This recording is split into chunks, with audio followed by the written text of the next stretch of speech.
Hello everyone, welcome to today's webinar. This is Mike Steckline, partner with the Institute for Enterprise Excellence. Hope everyone's having a good day today. I'm trying an experiment this time. I am reviewing some of the webinars that we've had over the past year, and I've got a chunk of them that I'd like to go through today. I'm the kind of person that if I read a book and I like it, I read it again, and I'll read it multiple times. And I consider these webinars similar to books, and I'll find that if I watch them again and listen to them again, I'll learn something new.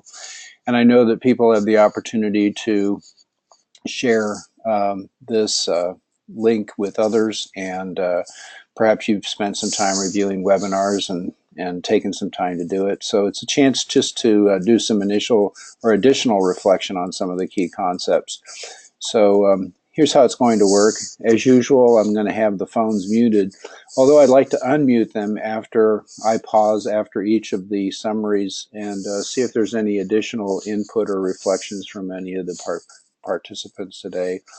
The presenters aren't here unless it's one that I put a presentation together, but the presenters might be on the webinar list, and perhaps they would like to add some additional information.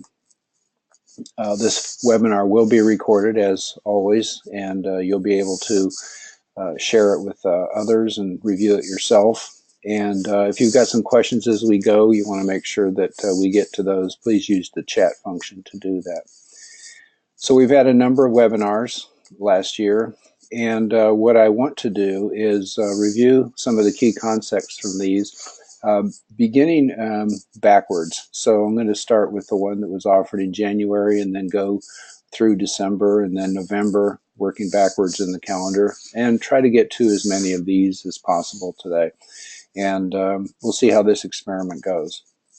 So if you're able to participate in January, Kevin McNamara, the CEO at Tidy Products, provided a great webinar on his experiments with leader standard work.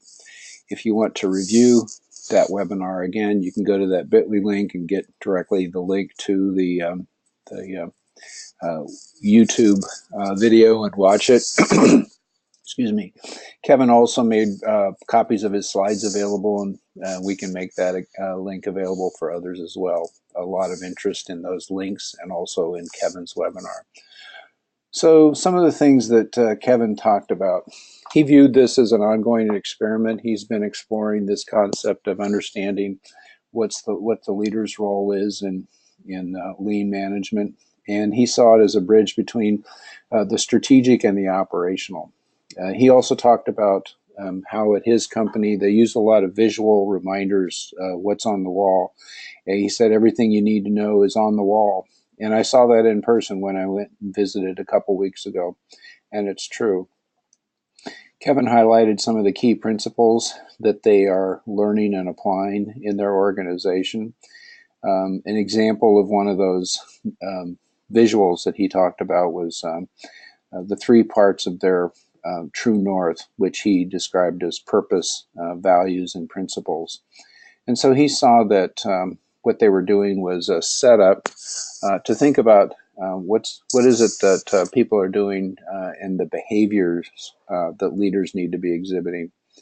So on this slide, when Kevin was sharing, he talked about what he was hoping to do through this work as a CEO and at his organization was increasing the probability of success. And I think he was highlighting some of the key behaviors that if he was trying to practice those behaviors and people on his leadership team were practicing those behaviors, they were going to increase the probability of success in achieving their purpose and their results.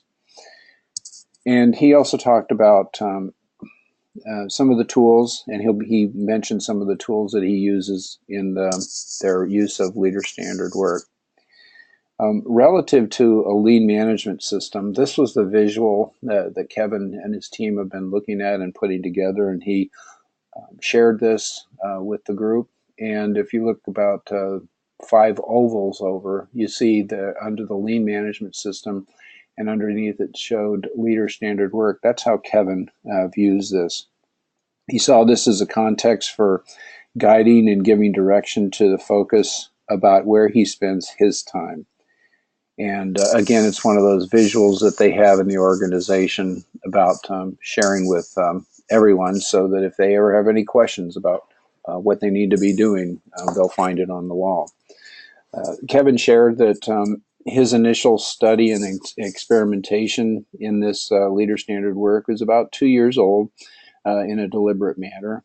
And he sees it as an opportunity to broaden and sustain the culture of continuous improvement. And he also sees it as a strong people development system. Early on, he shared that they initially didn't have a concrete plan or a structure. And this is starting to form a little bit more of the structure.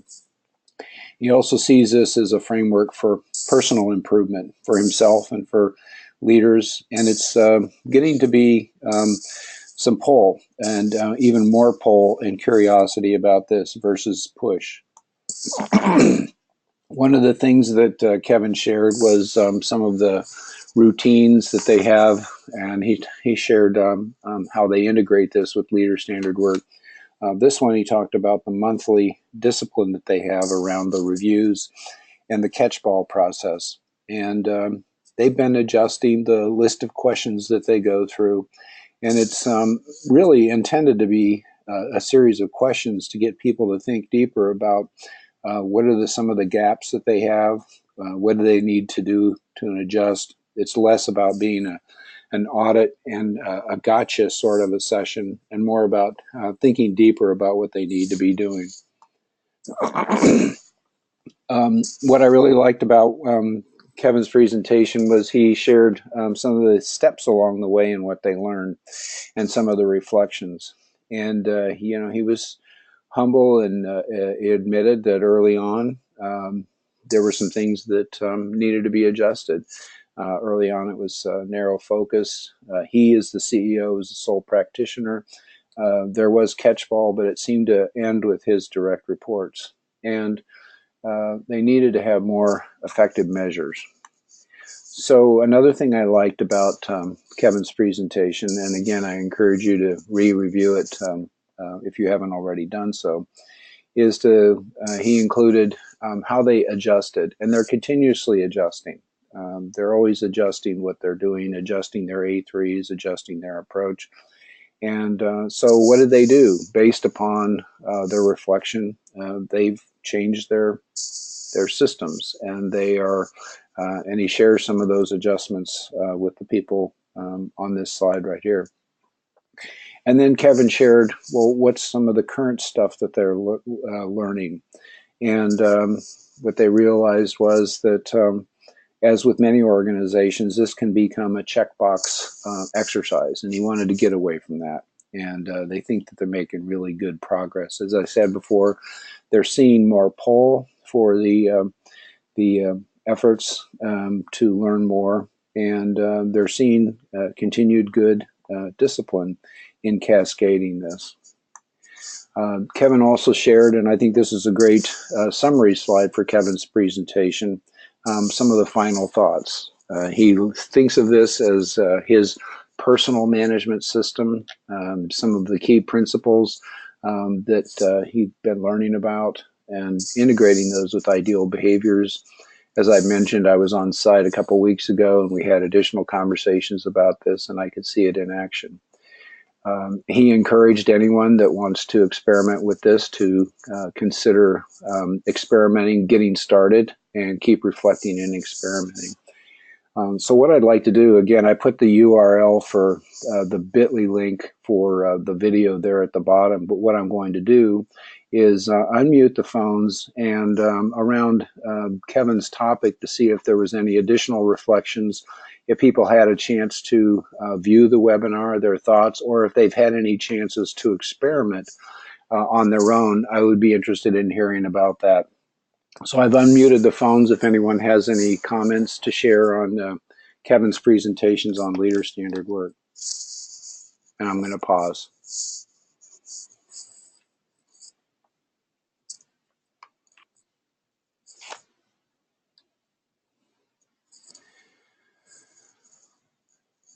Okay, I'm assuming that people are ready to continue on, so I'm going to mute the phones again. and I'm going to move to what was a next presentation, or the one prior to that, which was a great presentation by Dan Markowitz. He titled it The Fit Organization. And one of the things, if you had a chance to watch Dan's presentation here or read his book, he's tying his concepts to personal fitness, and he shared a lot about what he's done with personal fitness. He shared a video with us, and if you go to the recording that you see on this slide, you can actually watch that recording again, sort of an inspirational recording that features Michael Phelps, the Olympic swimmer. And what he was trying to highlight was the commitment work that is required in order to be great. And one of the reasons that he wrote this book and agreed to share his thoughts via webinar was that he's noticed that with a lot of the continuous improvement efforts, call it lean improvement, the emotion to the continuous improvement effort doesn't seem to be there. And he cautioned people about starting with the introduction of Toyota as an example, which I think this is true. It can turn off a large number of the group, and it can also put up some hurdles in front of people that's not going to make the process useful. And so Dan broke this down into 6 main chunks, and he shared some great concepts with us, and I'm not going to go through every one of the slides, but I'm going to highlight some of the key takeaways that I took away from his presentation. So under this title of can commit to improvement, what does he mean by that? He reflected upon, if you think about fitness, the busiest day of the year in a health club is either January 1st or January 2nd, whatever one, if it's open. And that showed, and he talked about how that initial interest dies out over time, and it becomes a temporary sort of interest. And he also noticed that this occurs in an organization where people are doing so many Kaizens per month, or they're thinking about improvement as some sort of a event, and they're not embedding it. And he shared a story about a gentleman that said he lost 3,000 pounds. And what he did was he got rid of his car, and everywhere that he went, he used his bicycle. So he embedded it into his daily life. And he also talked about getting rid of the idea box in an organization. So as an example about what Dan was talking about, this is one of the slides that he shared. It's a simple idea submission form, and trying to make it simple, something people can use. Again, not putting a lot of structure and barriers to it. Try to get people going on this. And how do you make it visible so people are doing it all the time? Trying to make it something important for them. Dan also shared some reflections on Dr. Deming's advice about driving out fear, and he talked about driving out the little fear. You know, the little fear of being ignored or being laughed at, or criticism of ideas, fear of change. And so he talked about that. Dan mentioned a couple books that he thought were very useful. One was One Small Step Can Change Your Life, The Kaizen Way. And another one is Paul Akers' book, 2-Second Lean. So he gave some great examples about some things that can help people immediately start thinking about these sorts of things. Another key concept that Dan emphasized was the need to focus on improving value and less about cutting costs. And again, he referred to the example of fitness, where people can go on a diet, but are they really improving their health? And the answer is no. If the repeated attempts to try to do that are not resulting in health, so he emphasized that. He talked about what happens in organization where the purpose of the effort seems to be around cost reduction and less about improving, and it isn't very inspiring. And he shared this quote from friend and colleague Mark Graben that I thought was great, where you see a response, and I think this was from a healthcare organization, where they finally realized that people learned that what was really being thought about here was less about ideas for reducing costs, but more about ideas for making everyday life better. How can you make the work easier? And once people understood that difference, it really unleashed the creativity. He used an example of a company that allows the customer to build their own jacket, put the pocket on the right side, pick the color that they want. He used another example of a bicycle shop that sells high-end, very expensive bicycles, but they also teach people how to do exercise so that they get the most out of their bike. He shared a couple healthcare examples. One is the MRI story, where perhaps you've seen the pictures of the MRI machines that scared children and they didn't want to go into the machine. And so they changed the machines to look more like a storybook format that made the effort more of an adventure. And he also shared the example of an MRI team that was being considered shutting down because their costs were overrunning revenues. And he talked about an improvement effort where, because they focused on making things easier, improving the process, he emphasized process-oriented KPIs, such as how long do our steps and our processes take? How can you focus on that, as opposed to focusing on the costs? Some really great examples, and again, I'm not going to repeat all the things that Dan went through, but again, it's on his webinar video. If you haven't had a chance to take a look at it, please do it. Another concept that Dan highlighted was the importance of thinking horizontally. And he used the example of training for a marathon, and how you start with simple steps and then again eventually build up your stamina and able to do the longer distance training. He shared this example that I really liked with a company. They make aluminum trailers called the Aluminum Trailer Company. And he described how the building is laid out and a lot of distance between people, and it's really hard to do effective communication.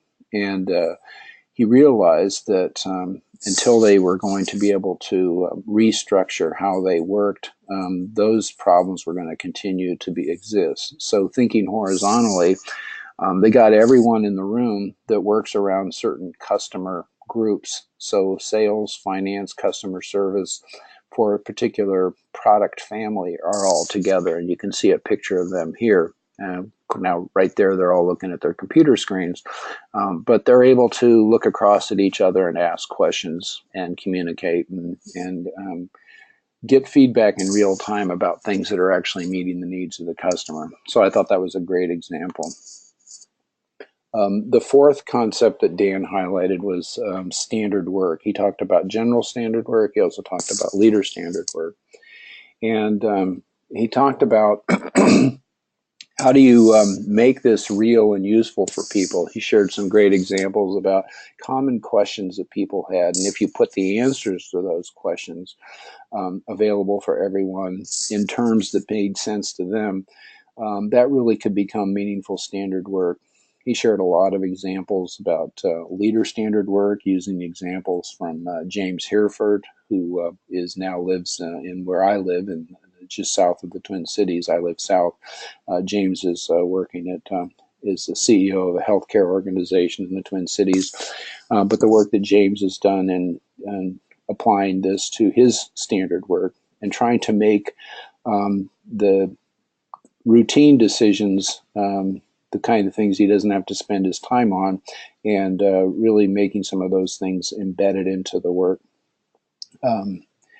Dan mentioned another great book, The Art of Choosing, and showed how that when we have too many choices to make, we get frustrated and we get paralyzed, and improvement doesn't flow. So he shared that example as well. Let me go back one here. Visual management is another key concept that Dan talked about. And he talked about visual management being a way to give people real-time feedback. Again, going back to the fitness example, he talked about if you go to a fitness gym, there's a mirror there, and it gives you immediate feedback, again, visual, to know, am I holding the weights correctly? Do I have the correct posture? And he reflected on it isn't always easy to see in an office what's happening, what's the status, and can we see things and adjust in real time. This was an example, a healthcare example, where Dan talked about, here's a simple visual management. It's a sash that the nurse puts on when he or she is doing medication orders. And what that sash means is, don't interrupt me while I'm doing this, because they realized that one of the most common causes of medication errors was when people were interrupted. And so it was, again, another simple example of visual management. And the final concept that Dan talked about in his presentation was the coaching triangle, a key part of supporting the improvement effort. And he talked about the three components about what's going on, starting with participation. He used a football example about the coach, and the coach is there, the coach is present, the coach is watching, the coach is involved. He used the example of Paul Akers, and sharing the example when people come to visit Paul's organization. He shows them the standard work for cleaning the toilet, and the visiting CEO is the next one to demonstrate that he or she understands how do you clean a toilet. Just a simple example, but it's making it personal, it's active participation.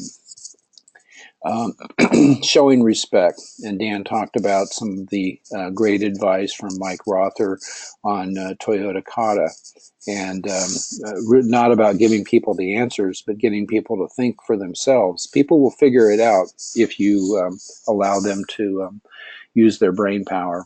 And then finally, a part of the coaching triangle, go and see concept. And so again, I put the link to the Dan's presentation video at the bottom of this slide. And again, I'm going to pause and see if anybody has any questions or comments about Dan's terrific presentation.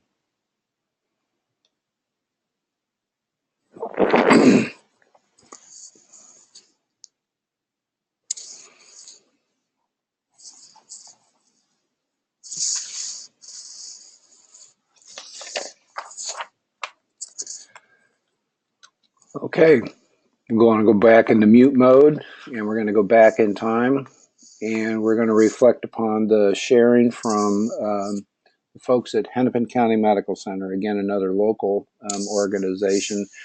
These folks really had a heck of a time doing this, because the Joint Commission showed up at the original time they're going to do their webinar, but with tenacity, they came through and gave a great example of some of the things that they were doing. So here's what they were challenged with. And I was actually on site at Hennepin County Medical Center in downtown Minneapolis with the team doing this webinar together. So it was great to interact with them and learn more about the impact that this had. They talked about their catheter-associated urinary tract infections, and when they looked at their comparative peer comparison, they weren't satisfied where that was, and they did make improvement, but it wasn't sustained, and this caused them a lot of consternation, and they really needed to understand that more than just tools were needed to be applied. They had to do something different. The team shared some of their early attempts, such as experimenting with A3 thinking, what they were doing with the area of focus. A lot of the efforts were around the infection team focused on the protocol, thinking that the protocol was broken. A lot of the resistance that they were dealing with, and a lot of the discussion about what was happening with myths that people were dealing with, when a patient's catheter needed to come out, why it needed to stay in. They really learned that it wasn't until they got some frontline staff involved with this in a meaningful way that they weren't going to make progress. And some great honest sharing in this webinar if you haven't had a chance to take a look at it. The team shared a breakthrough moment that occurred when a physician had ordered that catheters should come out on a lot of the patients. And when he came back and those catheters were not removed, again, because there was a protocol and the nurses and other staff didn't feel like that is going to be best for the patient, the physician did something radical. He came back and told them he wanted every catheter taken out. And the lead RN that was leading this effort talked about how people were reacting to that. It was quite emotional, just pretty radical move. But then they were surprised that some of the patients that they were sure needed to have catheters didn't have catheters. And what this change caused them to do is to really start talking to each other about this and really talking about focusing on the patient. In this part of the webinar, they also shared some very impressive run chart stories that showed how the improvement was made over time, and making sure that this was done in a very thoughtful way. A really great example. Now, the results they achieved are shown here, and it was impressive, but it was also impressive about some of the other perhaps not so measurable, but also noticed changes occurred. This was an emotional story for them to tell, and you could tell that from the webinar recording when they realized that how much of a change this made in the way that they had to think about working together, the effect that it had on the patients, the effect that it had on the development of people, quiet people that they never really heard from came forth and really took on strong leadership roles and really changed the way that they needed to do things. And so they shared some of the big four learnings that they had from this. And it was really quite impressive. And I checked with them the other day, and the process is still in place. Yes, they're still monitoring it, but the charge nurse is not the one that's doing the monitoring. The staff are the ones that are doing this, and I'm convinced that they're going to see this as a sustained improvement and a really great improvement story. So I'm going to pause again and see if there's any questions comments that anyone had on that particular presentation. You folks are very quiet and courteous today, but that's fine. I'll continue to tell the story if you want.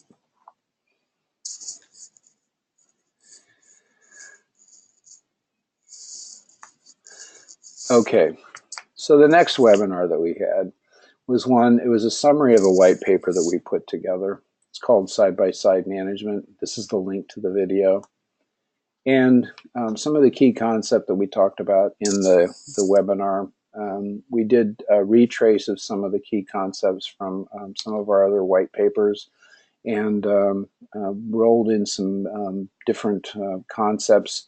What got us into this white paper was some work that we were doing on the Pracademic's Guide to Strategy Deployment. And we realized that this was also another white paper that needed to be written, so we tackled that one. And some of the concepts that we talked about, and I'll just go through some of these screenshots here, we reiterated where we're at in our progress of human history and improvement, making the transition from the hunter-gatherer stage to the agricultural stage to the industrial stage, and really realizing that we're at this juncture still making this transition to a different mental model. And specific to that, we talked about what are some of the beliefs and call it the rules around the prevailing style of management, where there's a few people at the top with all the ideas that the other people are doing the work, and then there's moving to a new style of management where it's a belief that you need to have full involvement from everyone. I shared some thoughts from a professor of physics, Adrian Bijan, and the work that he's done on discovering what he's called a new law of physics, the constructal law. And it isn't that the hierarchy structure is wrong. It's just that we need to think about looking at it differently. And I've got that on another slide. But we need to move from command and control to thinking about how are we supporting the frontline staff in order to add the value.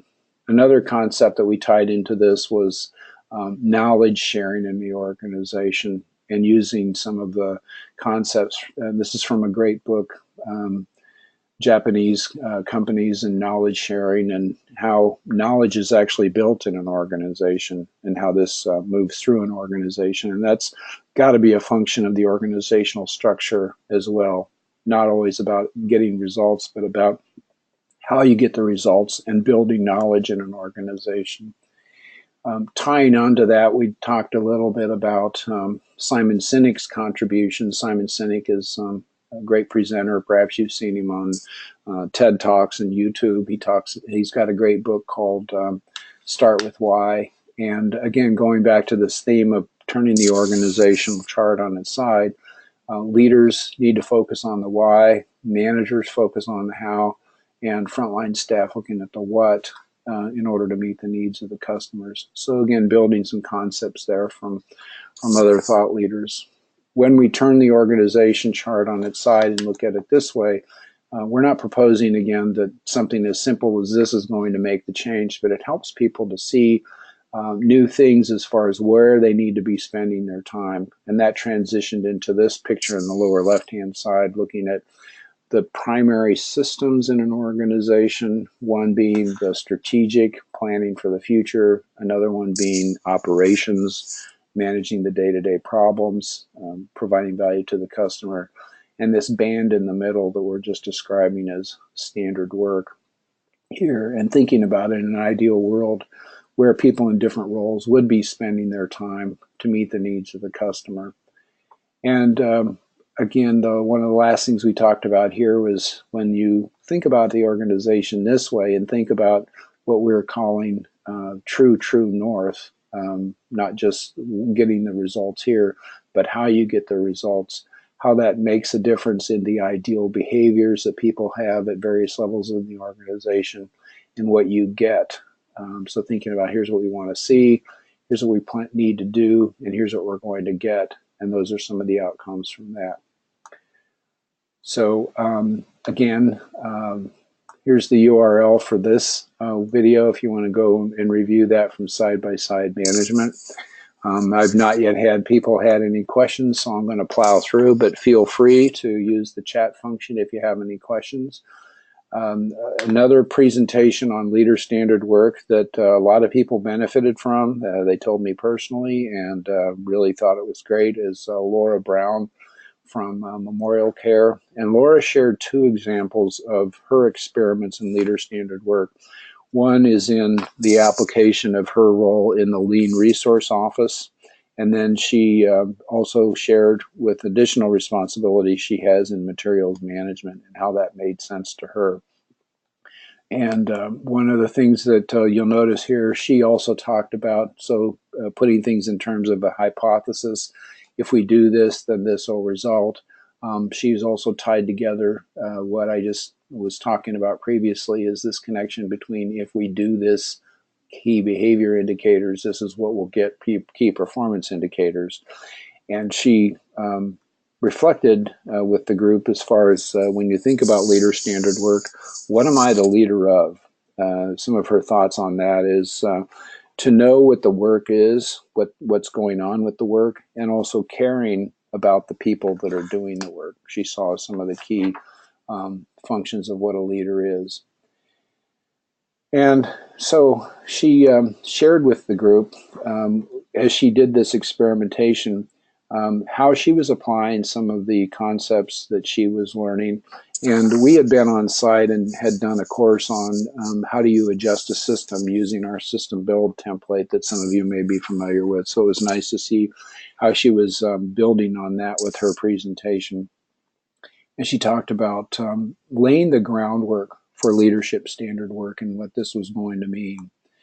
She talked about linking the various systems. So leader standard work is not a standalone. There's other systems that are connected with this: coaching system, problem solving system, response system. And again, this is the link to the white paper that is based upon this Systems by Design course that Laura and her team had participated in. And what she's sharing with the team here is so how did she build that into? How did she adjust or design and then adjust not just the process for leader standard work, but really think about what are the ideal behaviors she wanted to drive. Laura shared great examples of this was her personal log she carried around. And she shared that early on when she was tracking her leader standard work, she was tracking, what are the hits and misses that I'm getting as far as looking at the leader standard work.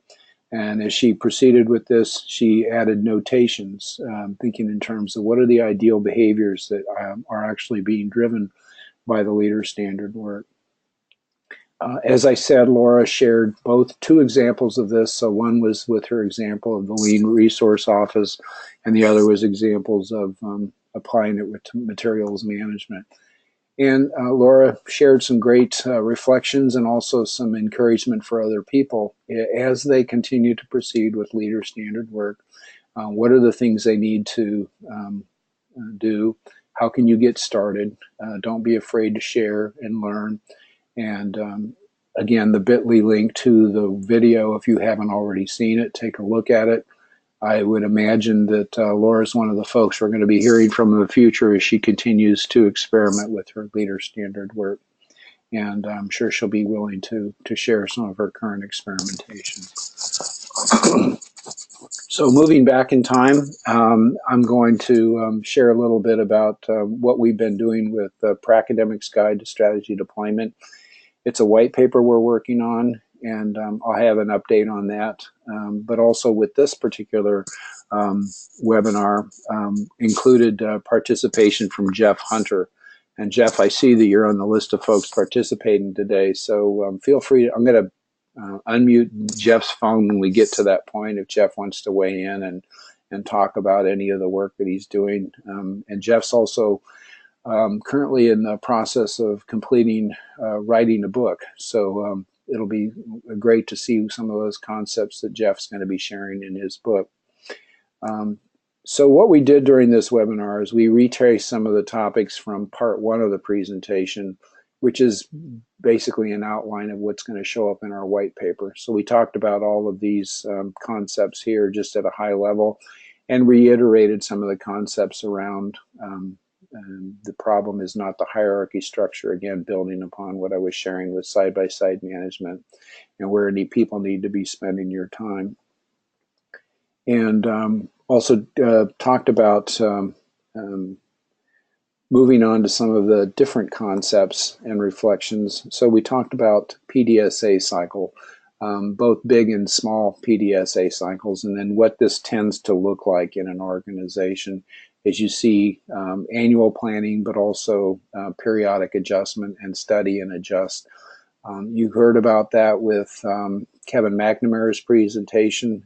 Their monthly reviews, those are essentially check-in calls to check on the status and study and adjust of what they're doing.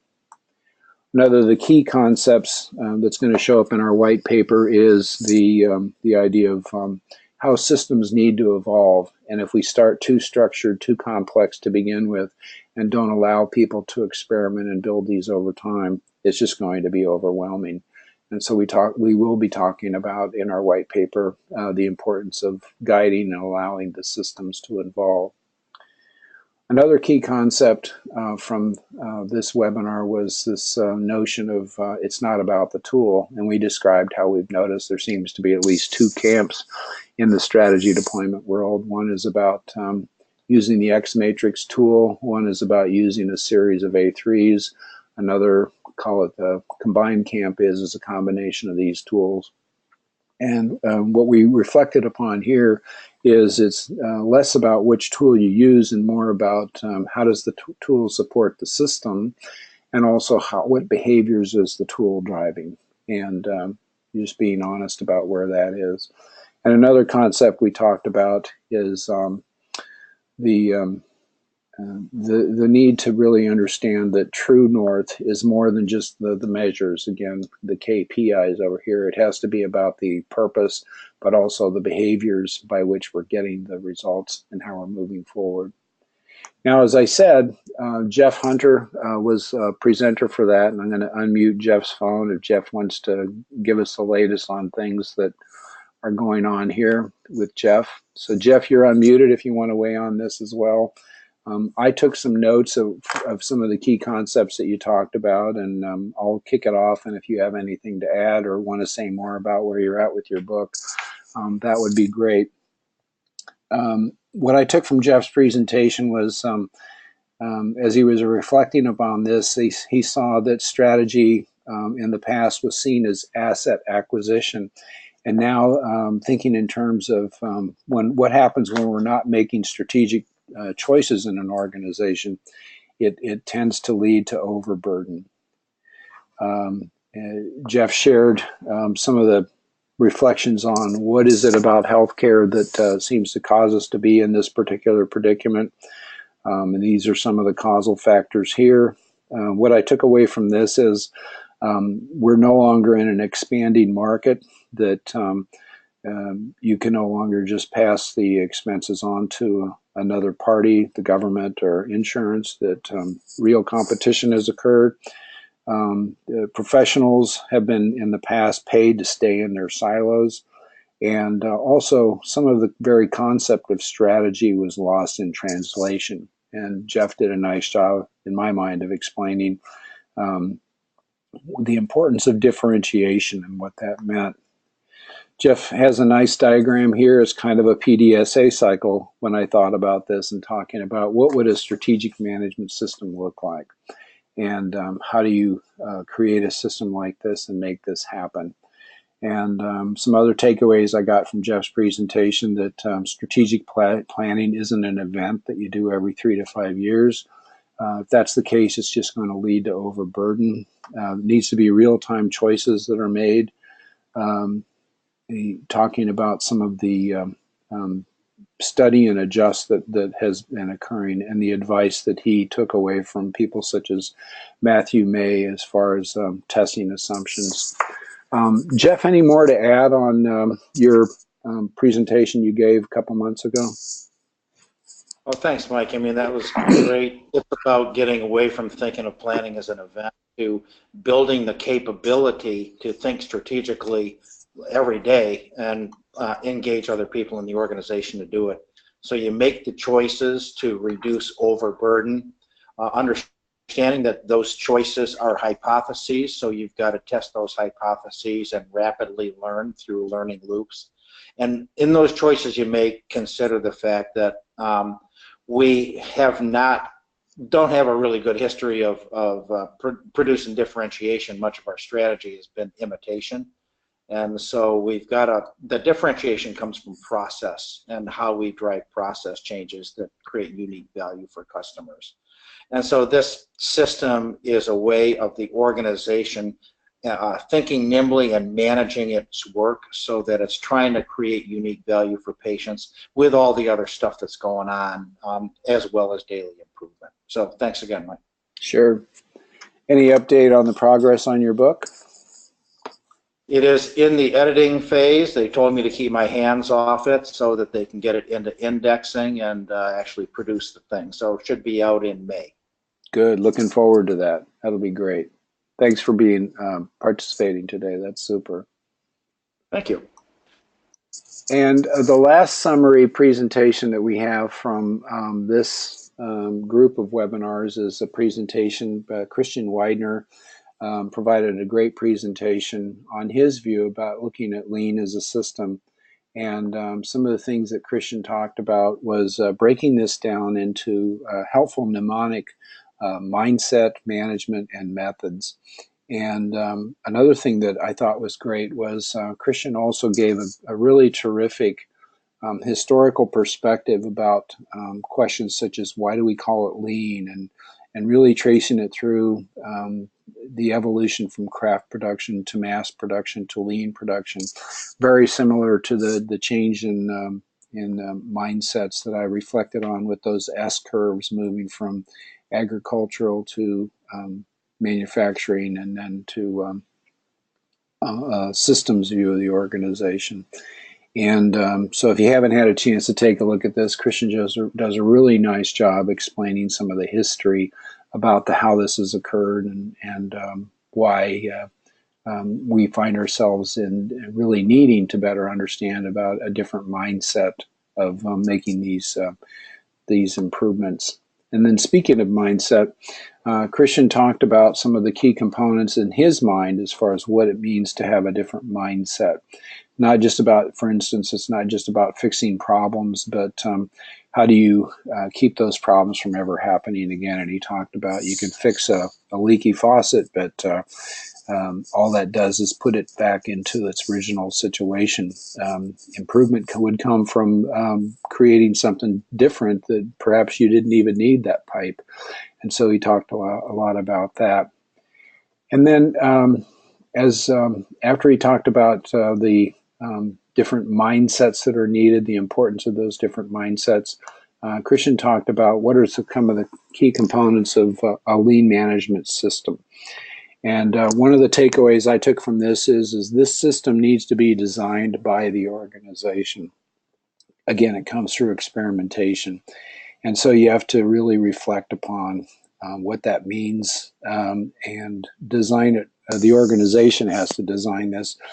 Lifting and copying from someone else is not going to do it. Christian talked about different types of Gemba walks that people need to learn about. And management standard work was also something that was highlighted here, building on some of the things that we talked about with Kevin McNamara. So this is it was a great presentation. I just checked in with Christian the other day. He gave me a status report on some of the things he's doing, and similar to Laura, I wouldn't be surprised if Christian is going to be giving us a presentation in the future of some of his latest thinking and his latest work. The last webinar that I have in this particular summary is a summary from friend and colleague Lou Fries, who gave a great presentation on natural leadership. And it was also accompanied by some folks at Lee Health, Holly Moeller, and some others building on what Lee was talking about and how they're applying those concepts well. And so natural leadership was a concept that was not totally unfamiliar to me, but I think Lou does a nice job of bringing in the science of what's behind natural leadership. And he talks about the difference between natural leadership and formal leadership, and really tapping into the intrinsic motivation and tapping into the engagement that's needed with everyone in the organization. There's a lot here with Lou's presentation, and again, I'm not going to be able to do it justice, but these are some of the key concepts that Lou described and shared.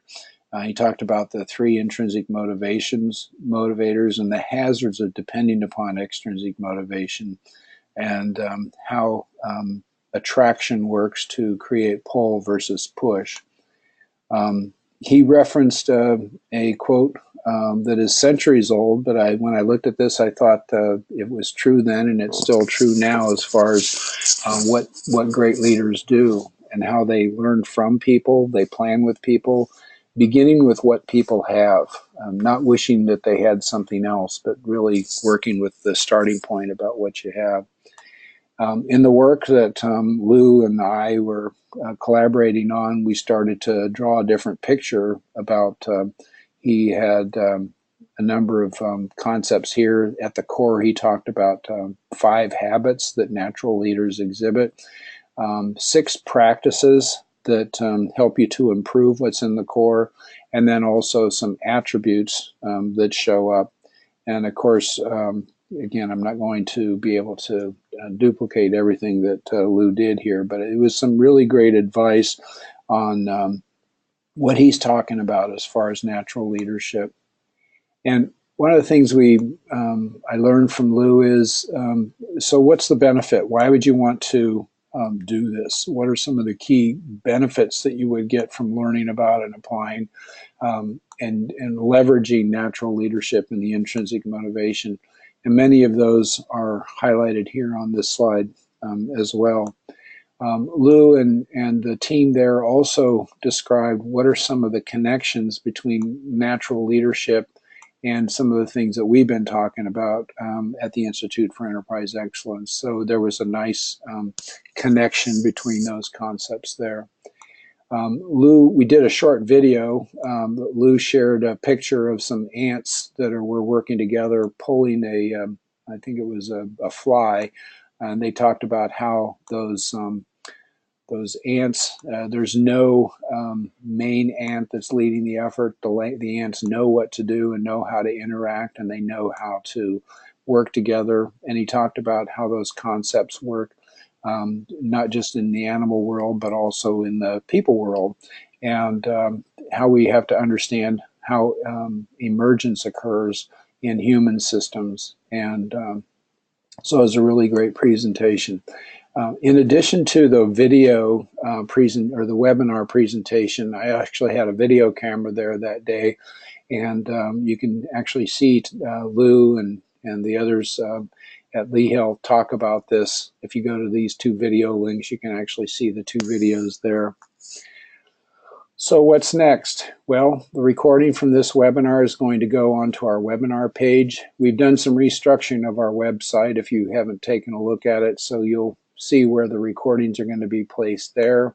If you go to our website, you can see all of the previous webinars are then recorded in a little different format, but you can still find them and look for them there. Some topics that are in the working with Katie Anderson. She's agreed to do some presentation on what she calls daily intentional practice. I got several topics of discussion with the folks from Winona Health. I'll have a little bit more about that in the future. Doing some work with the Cynefin sense-making model. If you're not familiar with that, really great concept that I see ties into this nicely. I'll be talking about that. Speaking of Winona Health, they do site visits if people want to learn some of the things that they're doing, so you can learn more about what they're doing there. I'm going to have another one of these webinars in review, looking at some of the other webinars, again, to retie some of the key concepts that we've seen in some of the webinars on April the 20th. And then wrapping up Pracademic's Guide for Strategy Deployment. Would like to do one more webinar on that, tying together the current state of the white paper, and if I'm lucky, getting the folks from Winona Health and any others to talk about their current experiment there. So that'll be on May the 18th going forward. And again, just as a reminder, if you have any topics that you would like to share as a presenter, or if you have any questions or areas of interest that you would like to see as a presentation, please feel free to mention that. So I'm going to do one more unmute of the phones and see if there's anybody on the call that has any questions or comments. I see a comment here. It says, "Happy Friday, Mike." That's great. Yes, it is Friday, and hope everyone does have a good Friday. I'm going to pause and see if there's any questions or comments.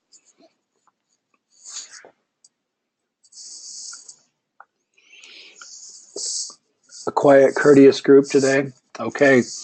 I hope everyone does have a good day, a good weekend, and look forward to talking to you in the future. Thanks again for your time today.